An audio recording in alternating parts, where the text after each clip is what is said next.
So I think we're live. I think there'll be a significant lag, won't there? Because people could be watching us right now. So hello and welcome to the EGP Learning Podblast, coming to you live from HTN Digital Week. I'm Andy Foster, GP from Nottingham. And I'm Andy and Gandhi, also GP in Nottingham. So I think you'll be joining us for potentially for 3 hours of interactive webinars. Mm-hmm. We've got some exciting things coming up. This is the first session, which is our top 5 apps for GPs.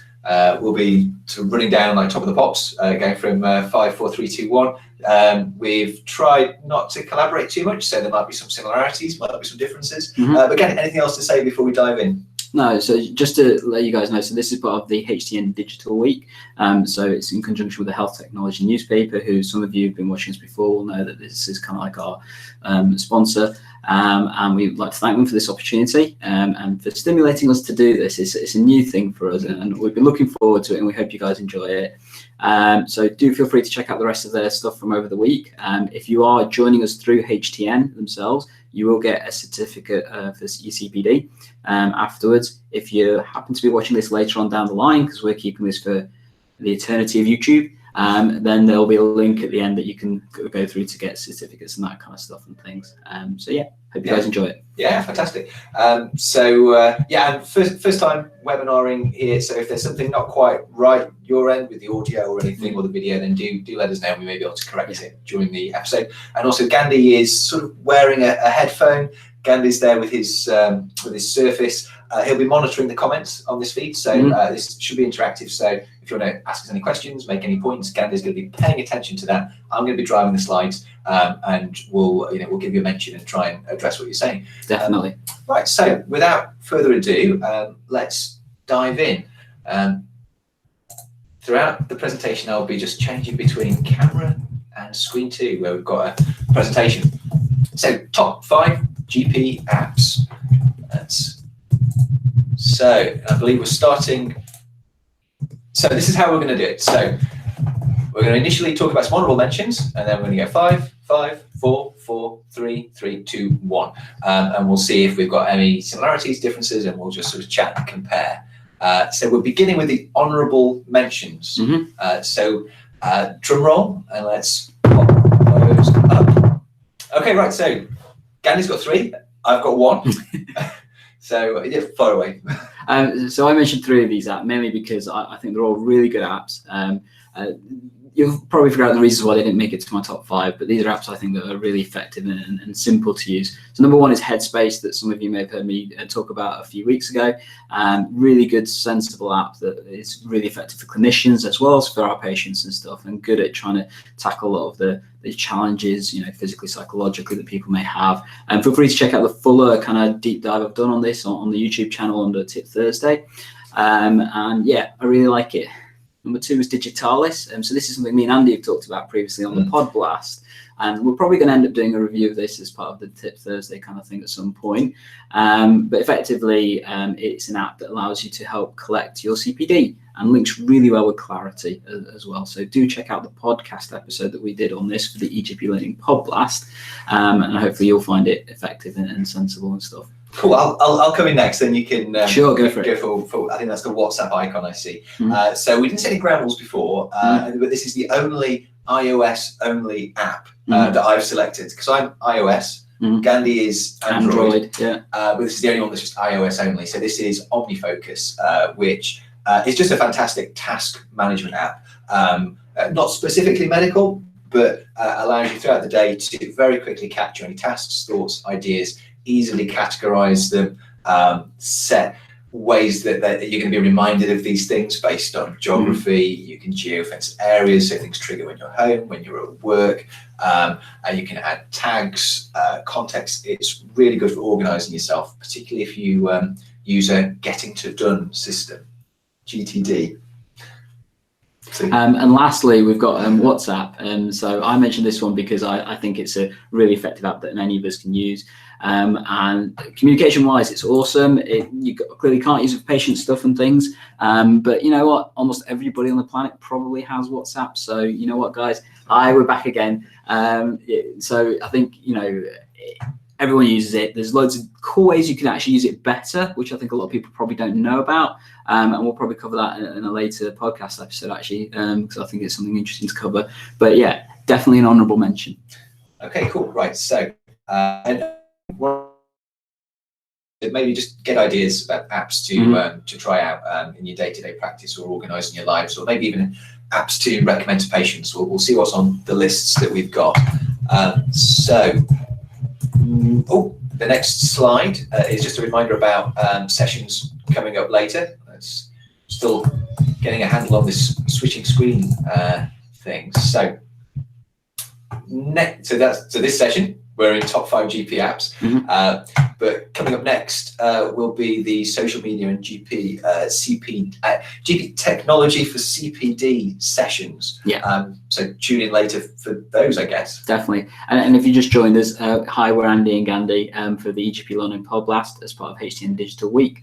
So should we crack on, Andy? Yeah, let's go. So this is my number 5. I think that's how we've arranged it. So let's see. NHS Quicker. So this is not perhaps a particularly well-known app. You might know it more if you're connected to health services down in Devon and Cornwall. It is an app that we've featured on the... Caddy's trying to tell me something. Switch back to the camera so they can see it. Oh, right, yeah. Sorry, guys, we're learning this a little bit. Switching back and forward is not as easy as it looks. It's a little bit cumbersome. We may use a different platform next time. Yeah, so NHS Quicker app. Developed in Devon and Cornwall. We've talked about it on the Podblast before. I really included this because I really like the concept and the ambition of the app. I'm just pulling out my phone just to bring it up. Where did I put it? Here we go. So basically, when we talked about this, I think this came from my holiday to Disney, I think, where Disney have a really great app that allows you to see what the waiting time is for all sorts of different rides and attractions throughout all of its 4 theme parks in Disney World. And actually, it's really good for flow management of crowds, because if people see there's a long wait one place, they don't join the queue. They'll go to where there's a shorter wait. Maybe it's a different activity, but they'll move around. And I think it's a great idea to apply that kind of concept to the NHS. So this allows people in Devon and Cornwall to see. I'm just going to go on urgent care services, waiting for it to come up. But essentially, it will tell me where my nearest place is that I can access urgent or walk-in care, and it'll tell me how long the wait is. So I can decide the walk-in centre might be next door, but the wait might be long. There might be another walk-in centre that's further away, but the wait might be shorter. So it allows the NHS in that area to sort of even out the footfall to their different centres. I think it's really ambitious, and I'd love to see it rolled out across other parts of the NHS. Well, maybe with the whole PCN stuff, that's something we may be able to pick up from Nottingham, Andy. You never know. Well, potentially, it's a really good idea. So switching, okay, that's where we're at. NHS Quicker for me. So Gandhi, number 5. Number 5, MDCalc. So some of you may have heard me talk about this again in our Tip Thursday. You're going to notice this theme. Almost every single app in my list I've covered in the Tip Thursday because I love them so much. But effectively, MDCalc is a really good app or website, and you can use it as either, that basically brings all the kind of like clinical calculators that you may potentially want to use in practice to you at the drop of a hat. And really effective. It summarizes the way to use them effectively and quickly. So for example, if you want to check out a well score, quick open up, find well score, and you can even save your favorites and that kind of thing. So the ones that you use often, do the score, and it tells you the outcomes and what you need to do with it. And the other really good thing about it, it also backs up with the links to the evidence behind those scores as well. So you've got a little bit more justification, and it's got loads of them. It's got scores for almost everything. So like I said, you can use it as an app. You can also use it from a website. So when you're in practice and stuff, you don't have to be restricted to sticking with your phone and pulling it out in front of a patient and stuff. It is something you can use. Some of the clinical systems have these kind of things inbuilt, but not to the same depth and level that the website has, and definitely not the same number of things. So for me, really good, useful thing, really helpful for trainees. And one of the things that I recommend a lot of them do use when they're in practice and stuff, particularly the clinical system. So ours, System 1, doesn't have all the calculators and stuff. That's true. So yeah, really think it's a great app and highly recommend any GP to have it. The home visits, obviously awesome having it with you in case you've forgotten exactly how to risk assess, or particularly if you've got a med reg saying, I want XYZ score, and you're like, So yeah, that often happens. So, definitely number 5 for me. Yeah, okay, that's good. I'm feeling your selections here, Gandhi. That's Okay. good. So, let's switch screens again. I'm going to get slick at this by the end. He says as he struggles to switch screens. Right. So that's where we are at the moment. And coming up, what's my next one? We've already had it. So Headspace. Probably won't spend too long on this, but was Gandhi's honourable mention. Nice to see we both selected it. Gandhi's pointing at the screen. He wants to go back to so they can see us again. Yeah. Okay, that's good. Yeah, you can drive the slides next. So guided meditation app. Really good. Use it myself. Used it every day actually for about 2 weeks up until it got to the point where you had to pay for it, and then I had to sort of thought twice at that stage. But while I was using it, really great to have 2 minutes of meditation in the morning. The chat. Actually, maybe just focus on what it is. So guided meditation. There's a little video for every day. There are a number of different courses you can do. So there's the introductory course. You can select guided meditation courses for if you're dealing with particular problems in life, or you want to raise your energy levels, you need to deal with anxiety, you can select a different course. And when you select the course, every day you get about 2 minutes, often with a video of a man with a very nice, calming voice who guides you through meditation. Plant your feet firmly on the floor. Take stock of your body again, from your toes up towards your head. Really nice. And actually, it does clear the mind, and you do feel like you are more relaxed and more productive throughout the rest of the day. So I have used it myself. I have recommended it to patients. It's really popular. Gandhi? Yeah, I mean, I mentioned it as one of my honourable mentions. Interestingly, Andy, they've changed the funding model. So it's no longer that you only use it for 2 weeks and then it's free. Actually, it's now free. But then if you want some of the higher functions, you then pay for that. Really effective and really useful. Interestingly, Headspace have applied for certain licenses to use it as a medical device. So as a medical application in America, I think that's due to go through next year or something like that. Apologies if I got that wrong, Headspace. But yeah, so they are pushing this forward into the medical field, and this may be something that we can see for patients more effectively in the future. Fantastic, I recommend it. And sometimes patients come, they tell me that they're already using it, which they're obviously doing something right. So that's my number 4. So Gandhi's number 4 is the BNF app. So guys, BNF app, you've probably, again, heard me, we've actually talked about this in the Podblast, that was it. So we covered this about 6 months ago in the EGP Learning Podblast. And the BNF is obviously one of the most effective clinical resources we have. And, you probably use it a lot more than you think. A lot of the clinical systems like EMIS and System 1 have it inbuilt into what they use, but actually sometimes you still need to check the BNF for various different things, for interactions, other classes of drugs, that kind of stuff. And you know what? Carrying that book around with you is a bit of a nightmare. It really is. So having it on your phone that you can access anywhere, anytime, with the children's BNF as well, it's a no-brainer for me. And it's free. I mean, what more could you want? I think this is a good app because rather than actually carry the heavy book around with me, what I used to do was not carry the book around at all. Exactly. Which meant that sometimes I was, I was doing what I thought was best, but and then maybe checking when I got back to the surgery, to see if everything was okay. Some of the time, but now you can just check on the phone. And also when you're in a care home, I don't use. Have you got a copy of the BNF? Lying around, and sometimes they do, sometimes they don't, but this avoids all of that and also makes sure that you're checking an up-to-date copy of the BNF, which is important. I guess one of the best advantages of having the app is always up to date. So the downside of the physical BNF is the moment it's printed, it's out of date. And so some of you who've listened to our podcast will know that we talked about this a couple of years ago. The doses of erythromycin, a very commonly used antibiotic, was actually misprinted. And as a result, they had to reissue a warning to everybody using the BNF that actually the doses are wrong in the printed version. Huge issue, depending on obviously how much erythromycin you're prescribing. And because it is a commonly used drug, obviously something they had to let people know about. But on the app, instant, up to date, no worries, no fuss. So yeah, definitely a must-have app in my view for any GP or person working primary care. Yeah, of course, and we may have nurse prescribers, practice nurses, practice managers. Just to clarify on the free part, so to have it free, you need an nhs.net email account. You just go to their website and they'll let you have it once you've registered through that. So very easy and very quick to get. Fantastic. Yeah, so just... You're number 3, Andy. Well, first of all, oh yeah, people may have joined us. They may not have been here from the start. So this is Andy and Gandhi from the EGP Learning Podblast. Yeah, and we're here as part of HTN Digital Week, doing a for general practice.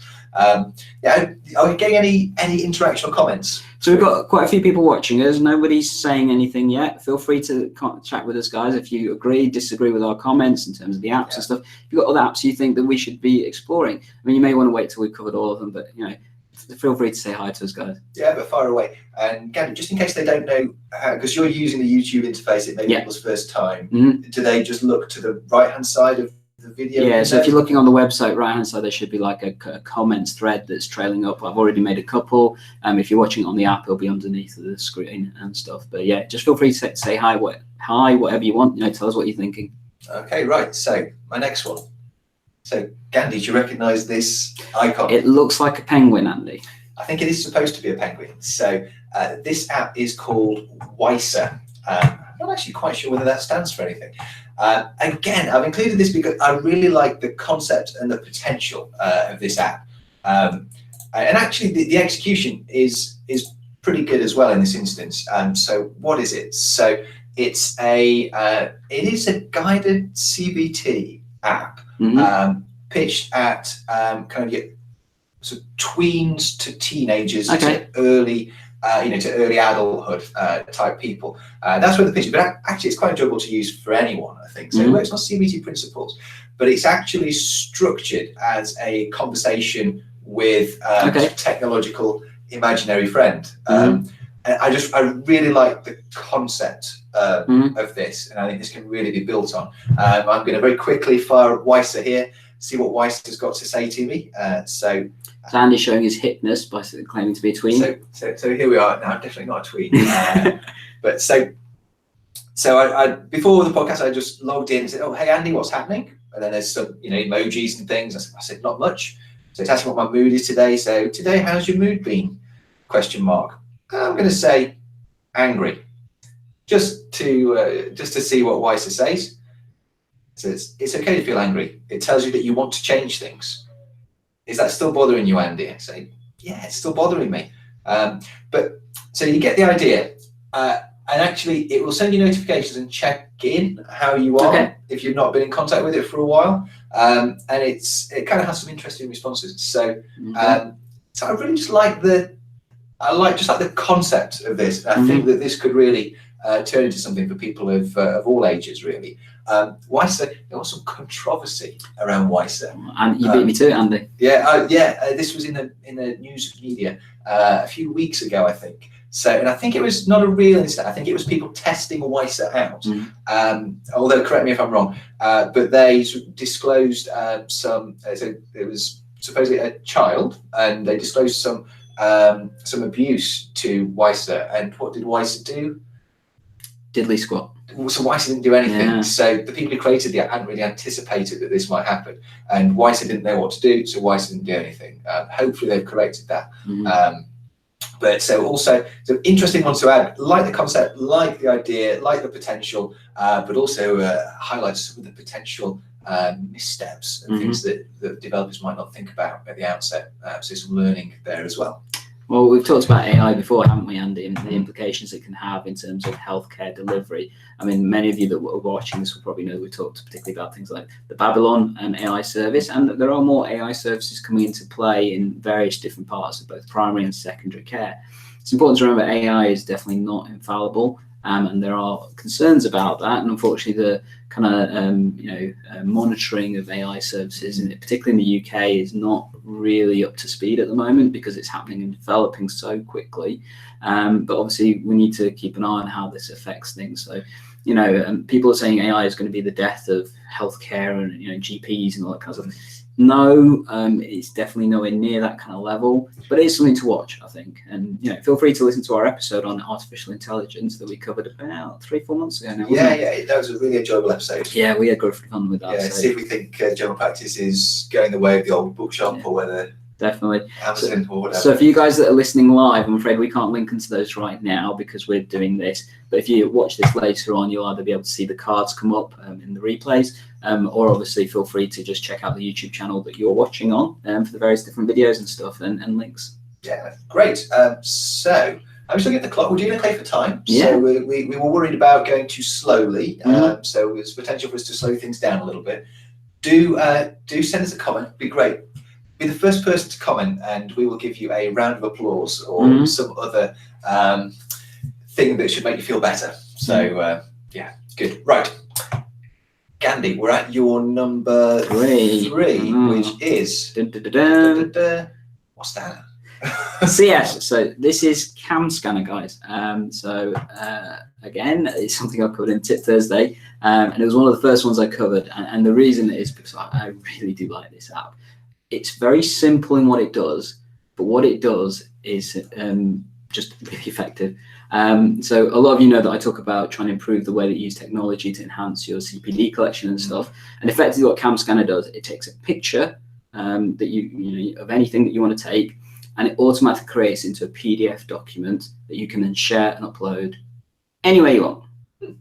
Use it however you want. So why is this useful? Well, I'm awful at remembering things. Losing pieces of paper happens on a near second basis, I think. So one of the things in my practice, and those who work with me will know this, I cannot stand pieces of paper. Everything has to be electronic so I can track it and find it and do it. And effectively all the certificates I get from my conferences that I go to, from all the events that I attend and stuff, I will guarantee you by the time I've even got home, I've probably lost it. That sounds familiar. Yeah. Yep. So effectively I take a picture as soon as I get it in my hand, upload it up to my CamScanner, and it's there for however long I need it for. And therefore I can link that either directly to my portfolio, or I can use it in another way. Now some people say, well, why don't you just link it up straight there and then? Yeah, I could do. Sometimes actually I may not have the right data and access to do that. So originally when I started using this was before 4G came into play and stuff. And actually I can use it for other documents as well, so particularly as a partner, if I need to sign documents, that kind of stuff, for legal aspects and stuff, actually this can be used quite effectively because it creates into a PDF format. I can send that across to my accountants. I can send it across to, lawyers, banks, whatever, and stuff. So when they send me the documents, I don't have to worry about post. And I know it's gone. It's gone electronically, quick, effective. It's got its own kind of like automatic software to make the images look even better for document processes and stuff.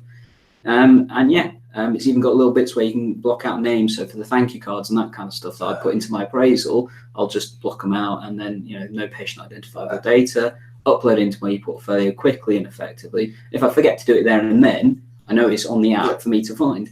Yeah. Okay. Cool. Gandhi, I've got two questions. Go. So one is a practical question. Sure. So when you create the PDF, where does that go? Does it have a sort of cloud storage element, or what happens? So it stores it both on your phone, and then when it's got data, it'll sync that up with the cloud storage that you've got. You've got a certain amount that it gives you. I've been using the app for about 4 years now, I think, and I've not even got close to using my storage because, to be honest, I predominantly just use it for certificates and thank you cards and that kind of stuff, which I then categorize into groups and tags and stuff. The other kind of documents and stuff, I tend to delete those once I know they're sorted and things because I don't need to keep them. Yeah. So right, second question. Sure. So this is a bit of a challenge because we should be, debating and challenging these a little bit. This is number 3. It's quite a high spot. So because there's other apps that we might use to store our notes and information, and those allow for capture of documents.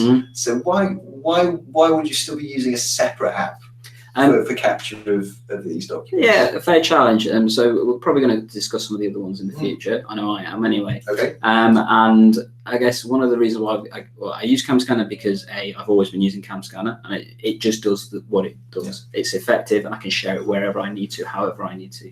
So that's number 1. I think in terms of number 2, because it works, I've never seen a reason to change. Yes, we never needed to. And I can send it to anywhere. That's the cool thing. When you're linked into other kind of platforms and stuff, sometimes they do restrict you slightly with how much you can send, that kind of stuff. That's true. And actually some of the other notes apps, it's getting stuff off there. And out of that environment is difficult. So I can dig that. I can dig that. And because I use it mainly just for that one thing. I know where it is all the time. I don't have to worry about searching for it. One place, categorized, set off kind of thing, all sorted. Yeah, cool. I think there is something to be said for single-use apps. I quite like that. Some try and do everything, but an app that does one thing really well, quite like that. I used to have an app that just sent you yourself an email about one bit. That's all it did. You press it, and it sent you an email about whatever you typed in. And I used that for years. I don't use it anymore, but I used that for years, and that was a good example of a single-use app. Right. So, screen changing. Sure. In the afternoon. So, CamScanner. So, top of the pops. We're coming to number 2. So, quite coveted spots now. Okay, drum roll. Drum roll. So, what have I gone for? Okay, so that is. Do you reckon is that? That looks like somebody doing a star jump, Andy. Yeah, it's interesting, isn't it? So, this is MyFitnessPal. So, this is an app. Again, I sometimes find patients already using this app. It's something that I sometimes recommend as an example of an app that can be used to scan barcodes, count calories, set calorie targets for the day, track your weight, track other elements of your health. And it's something I've dabbled with. Generally, I keep within a reasonable range of weight anyway, but just because I was interested in it and maybe recommending to patients how to go with it. And it's really useful. It works really well. You can scan the barcodes. It basically has a database of everything. So I think how many calories are in a Costa coffee skinny latte or something. It knows, or a Co-op spaghetti bolognese ready meal. It seems to know all of these things, which is fantastic. Not really managed to fox it yet. And it's really interesting if you set yourself a calorie limit, how little food that is. Interestingly, so it's an interesting one. I know. This is sort of for health in general. I know, Gandhi, you seem to have gone for more of things to help GPs. Maybe I missed the memo on that one. I don't know, but I've gone for more generally useful apps. But I think they can help GPs help their patients. Some of these ones. So I used to use the Fitbit app for the same thing when I was training for a marathon, because I wanted to get my weight down so it'd be easier to run the marathon, and I was trying to track in terms of steps and all that kind of stuff. I was determined to try and get some decent mileage on there and stuff. And actually, calorie counting was really effective. I lost about 7 kg doing it. So it helped, and I think if it integrated with something like MyFitnessPal, it would have been more effective, because you're right, the benefit, I think, of MyFitnessPal is the fact that you can scan almost any barcode and it will know exactly what's in that particular product, rather than a guesstimation, which is what I had to do with the Fitbit app kind of thing. So I was getting, I used to have a small meal was approximately 400 calories and that kind of stuff, and clearly sometimes I'd be wrong, sometimes I'd be over, under, that kind of stuff, but it was an estimation. It worked though, because when you have that goal to stick under, to be honest, I knew as long as on average I was less than that goal, I was pretty much guaranteed to lose weight. And I did. I lost 7 kg. Fair enough, I was training for a marathon at the same time. But interestingly, there's some evidence that shows when you're training for those kind of things, you may not actually lose weight, that running is not really the best way to lose weight if you're training for things, because you tend to gain muscle mass as a compensation, which obviously muscle weighs more than fat. So, It's interesting you mentioned activity as well, because certainly on the iOS platform, there is the Health app, which is sort of like a platform for other health apps. So MyFitnessPal will export information about your calorie intake and the weight that you log there, for example, to that can be then used by other apps that are connecting into that platform within iOS.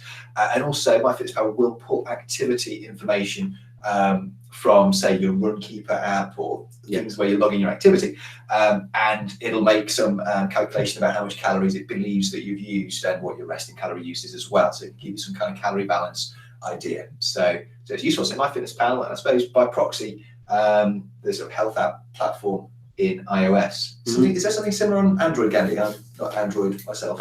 So yeah, MyFitnessPal is on all platforms as far as I'm aware. There's quite I mean like the underlying health. Oh, so Google Health. Sorry, so Google has its own health platform, and it does link with a lot of other kind of things like Fitbit, like MyFitnessPal and stuff. Although Google tends to use other kind of things to link into it. So I think in terms of health apps and stuff, we covered Welltree about a few months ago. Do you remember? Yeah. So that links both with Apple Health and with Google Health and stuff. So interesting kind of things that we can see. Cool. Right, seamlessly switching back and forth, guys. Okay. So just back to where we're at. So actually, we're rapidly getting to the top. So we We can hopefully, maybe we'll get some interaction from the people watching. We can slow things down. We can give more healthy challenge to one another about our choices now, because we're nearly at number 1. So, what has Gandhi picked? It is, and I can read what it is. So it's the Nottinghamshire Local Medical Committee app. Yeah, far away. Okay, but so I've not really used it myself, so this will be educational. Well, hopefully we'll be able to convince you to use it then. Yeah. So the Nots LMC app I covered about 2-3 weeks ago, and I would argue that this is probably the most complete GP support app currently in existence. That is quite a claim, Andy. That is quite a claim. Go ahead and justify that. Okay, fine. So, in terms of content, for those of you that saw the screenshot, and we're back on us, it's got 9 different areas. Okay, we're going to show you again. So, this is helpful. It's got 9 different areas. So, it's got a guidance section, which is, as it sounds, it covers all the various guidance that the NOTS LMC churns out, and that it gets from all the other LMCs as well, in terms of functioning and working as a GP in primary care. There's also lots of stuff in there for different sections in terms of for different people with different roles. So for your practice managers, for example, for your salaried GPs versus your partners, all that kind of stuff. There's various different things. There's crossover with this in the resources tab, which is the next one across. And having those kind of resources to use and at your fingertips, updated by somebody else. This is the key thing. It's not you having to go out and find it all. I think is really effective and awesome. And it has a separate section for sessional GPs, so that's your salaried and locum GPs. So clearly the LMCs are keen to make sure they're looking out for everyone. Partners, by nature of being in a practice, are automatically part of the LMC. Locums and salaried doctors. Well, salaried doctors are by nature of being employed by the practice, but locums may not be. And many LMCs will say that they struggle to capture the input from locum GPs. So having its own dedicated section, I think, is a really smart way of doing that to cater for those needs. And there's lots of stuff like terms and conditions, how to chase up payments, working conditions, all that kind of stuff that you may want. It's got a news section, so a news feed in terms of blog posts, posts from BMA, that kind of stuff, and things that you can look at. Contact section, so if you wanted to contact any members of the local LMC committee, who to contact, that kind of stuff. I think that section could do with a little bit of work, if I'm being honest, in terms of being able to contact your local representative and stuff. And obviously it's Nottingham centric, so I guess the slight downside to this, for anybody outside of Nottingham, if they wanted to use it, is that particular section is obviously more effective if you are working within Nottinghamshire and stuff, but still really effective. Cool. Events tab, as it sounds, it's the local events for the Nottinghamshire LMC.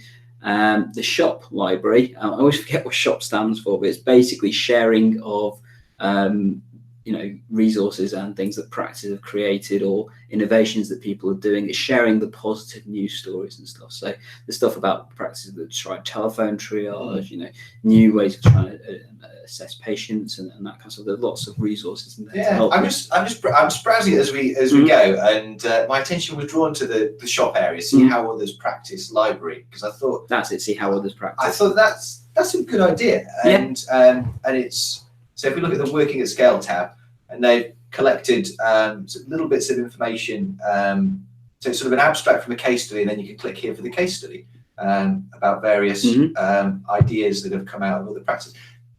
I think that's a good idea. Yeah, that's good. Yeah. The next one is our services. So the NOTS LMC provide various different services, like its buying group and other kind of links that it does. So it's nationally famous buying group. Yeah. To be honest, it saves a fair bit of cash sometimes. So it can, as a practice, you can find clear benefit from that. And then lastly, and this is what I also love about it, it's got its own section for well-being. So a clear section that talks about all the different aspects of GP well-being and stuff. So in terms of your finances, in terms of resilience, in terms of time management, all these kind of different things. It's just got lots of tools and resources and information to have a look at effectively. So although it's the Nottinghamshire LMC app, I think. Yeah. Oh, we're going to change. Yeah. Yeah. Your honour's on the screen. So I think, although it's the Nottinghamshire LMC app, one of the things I would say is that I still maintain that any GP can find benefit from this because of the fact that it feeds into all these various different areas. And actually a lot of the guidance and stuff that it provides is actually based off national A lot of it is guidance. national. So it's not limited to Nottingham itself. So obviously in terms of using it outside Nottinghamshire, you've still got relevant and appropriate advice and stuff. And actually, there isn't another app that does this. I apologise if I'm wrong here, and I'll happily be challenged. And if you're watching us now and you do know one that does, go for it, you know. And the closest thing I've come across is the London-wide LMC that have created their Beam to LMC app, which is taking workload challenges that you've had, and you can take an image of it and then beam it straight to the LMC, and then they will tackle that for you. And you could argue not LMC may want to consider something like that to integrate with theirs. It'd be awesome if they did. That's a great idea. It is. Yeah. It's a really slick idea, actually. It's like the pothole thing, isn't it, with councils? See a pothole, take a picture, send it in, geotags, but for issues in general practice like that. Yeah, no, it's a really good idea. But I think, so I'm happy to stand by my comments that I think this is probably one of the most effective GP-focused apps around. And, you know, it is an app that, in my view, if you're practicing as a GP, you should have it, whether you're in Nottingham or not. Right. Okay, you make a good case. Okay. Right, I'm going to say something. Go for it. Right, so I'm going to give you a challenge in a minute. Okay. First of all, I'm going to say, if this is the only example in the country of somebody doing it this well, maybe NOS LMC should they roll this out nationally? Because they did the Bind group, which was successful locally, and then that's something available nationally. Should they start making apps for other LMCs? Maybe it's something they could do. I don't see why not. I mean, one of the interesting things, the uptake of the NOS LMC app is increasing on a month-by-month basis. So people are liking it. Slight declaration here, guys. I am actually an LMC committee member, although I've not had anything to do with the creation of the app itself. But in terms of the feedback we get at our LMC meetings, that this app is being downloaded more and more every single month. So clearly people are finding benefit, and by the looks of it, more GPs than are actually in Nottingham are using it. So how many downloads? I can't remember. Sorry, I don't want to give a number and I'm wrong. But I do know, from my memory, every month, one of the key things I do remember is increasing every single time. Yeah, well, that's cool. Right, so supportive challenge. Okay. So much of the resources that I'm finding available on the app are also available on the LMC website. Yeah. It's just allowing me a different way to access them. So, is it really doing anything different? What's so different about having it in app form compared to being able to access it on the website? I think because it categorizes into sections that are easy to access and graphically very quick to access as well. I think that's one really cool thing. The problem with websites is websites can clutter quite quickly. If you're trying to navigate to particular things, unless you either know where they are or know the right term to search for, it can be harder to find sometimes on a website compared to an app. So you're right. I think a lot of the stuff is stuff web. It would be nice if some extra function like the Beam to LMC was great. That would definitely set it apart. And maybe not LMC can have a chat with London LMC to bit of joint working here, guys. See if you can get something going together. But you know what? I still maintain it's one of the best apps around for GPs to use. And I actually, just to answer my question, I think the reason why apps are so popular and websites becoming less so, particularly on mobile devices with small screens that you can carry around with you at work, into patients' homes, have on the bus or whatever, when you might want to access this information. Apps do that job much better on a small screen, I think, and that's definitely true, and on a mobile device with a mobile connection. So I think that's why an app is entirely relevant, even if it's similar content. I think one of the other reasons why I really like this app, the interface for the app is really slick. So as Andy mentioned, if you want to look at something, we now scan, generally speaking. People don't read, they scan. So if you were to click on any section, Andy, so you guys are going to see a live demo of this. And another one. How others practice, and let's go working at scale. Yeah, so you get a tiny little preset, so you can check which one you want to look at and then go into it in more detail. Whereas on websites and stuff, you may be presented with all that information in one go, because it's harder to try and create a website that does that. It just takes more work. Whereas on an app, it's quite easy and quickly and effective to do. So if you try the resources section, that's probably a good one to look at. Resources, okay. And then I'm trying to do this. Top middle. Okay. And then any other, so how about we go for partners or local? I'm gonna go for posters. Okay. Not as yeah. We probably should have rehearsed this a little bit better. Okay, and we're linking out. And it links to various other things. Okay, sorry, Andy, I went off the. It's all right. Off the script there a little bit, but yeah. So yeah, okay. I like that, and I like the theme of apps with potential that are breaking new ground. Yeah. So yeah, I'll agree. Number 2, that's fantastic. Right. Let's seamlessly change screens. So guys, we're getting towards number 1, but before we do that, put another break in. Hang on. Yeah. Okay. So here we are. Oh, let's do a top of the pops. So at number 5, we have NHS Quicker from Andrew and MDCalc from Gandhi. I'm not going to keep up with the voice. So let's call out our own. So you're number 4, Gandhi? BNF App. So I got Headspace, guided CBT and meditation. Number 3 for me was CamScanner. Which was briefly? So basically a PDF photo app. Fantastic. Number 3 for me was Wiser. CBT for tweens and young adults in the form of a technological imaginary friend, very innovative app. AKA AI chatbot. An AI chatbot, yes. Yep. Sounds a bit sinister when you say it that way. Number 2 for me was the Nottinghamshire LMC app. I still maintain best app for any practicing GP. My FitnessPal, calorie counting, activity monitoring for patients and doctors who are trying to manage their weight. Okay. Wow. And so number 1, Andy. Hang on. Well, wait. First of all, thanks for listening. You are listening and watching Dr. Andy Foster and Dr. Gandhi. And this is the EGP Learning Podblast live on HTN Digital Week. Yeah. And if you guys want to check out some of our upcoming sessions as well, so we've got another one coming straight after this, which is on social media guidance for clinicians, and following that, technology to enhance your CPD collection. Okay, so my number 1 app for GPs is Microsoft OneNote. Ooh. Okay, so this is a bit of a it's an information capture app, really, a notes app. We're going to switch back to me. Gandhi's given me a nudge. We'll switch back. So it's a notes capture app, basically. It's been around for a few years.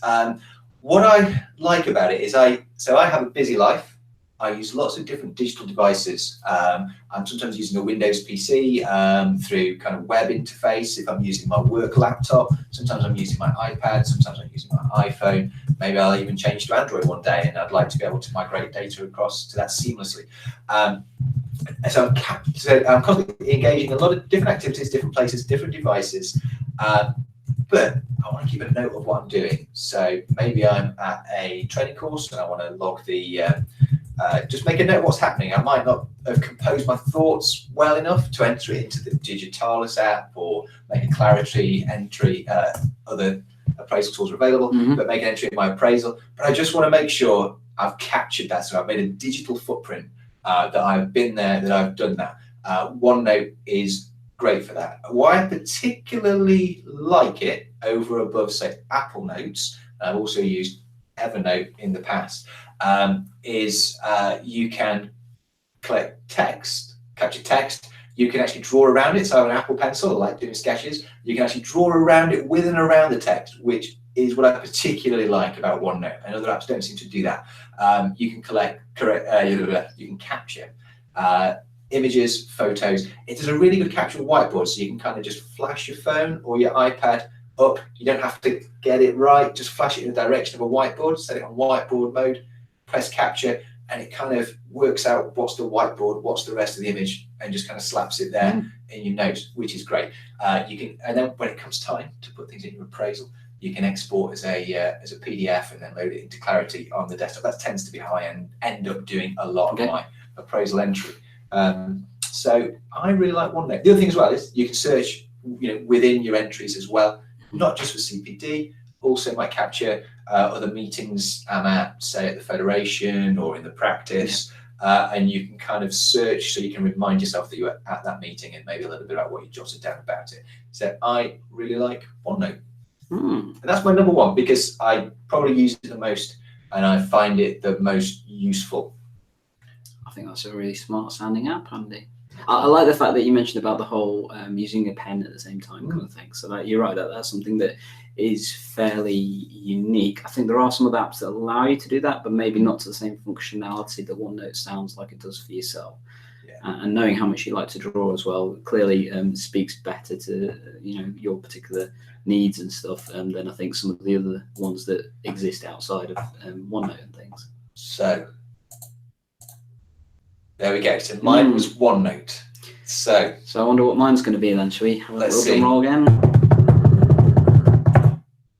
Evernote. Oh, a competitor. Is So, that a competitor? Okay. So yeah, fire away, Gandhi. Justify. Or explain, and then we will discuss. So why Evernote? Well, actually for a lot of the reasons that Andy mentioned. So I like Evernote because it's a note-keeping app, effectively, and it's a very simple sounding thing. So it's somewhere to store your notes. But effectively, the fact that I can access it wherever I am. So obviously my phone is great, but I can also access it on my desktop effectively. So it syncs up quite effortlessly and quickly and that kind of thing.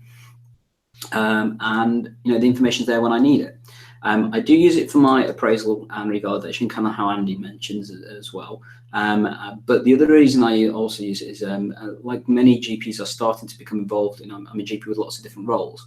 So obviously I do practicing work in clinical practice, trainer. I do the EGP Learning, Podblast, and the EGP Learning platform that I run, as well as various representative roles like the LMC, RCGP, GP Survival. All these different roles, I need to keep stuff basically. And one of the reasons why I like Evernote is it's a very clean interface. It's quick for text notes, and you can stick in photos and audio and all the other kind of stuff as well if you go for some of the more higher paid up functions. And it's easy to search, really easy to search.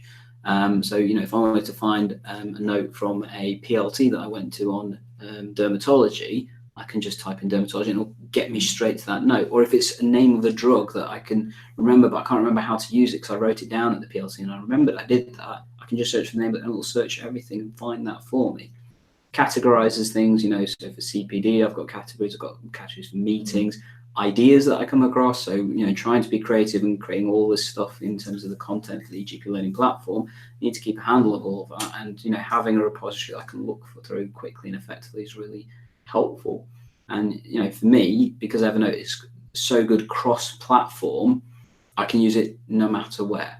Yeah, no, it's a very good app actually. I used to use Evernote. Now I'm on OneNote, but mainly because of the use of stylus and being able to draw over your text. That I really like that. But Evernote, fantastic app. Yeah. You can search within PDFs as well, can't you? You may be able to do it in OneNote. I've actually not tried in OneNote, but I think if you've taken a picture of something as a PDF, you can even search the text within that, which kind of blew me away a few years ago when I was perhaps more easily impressed. But it's really useful. Yeah.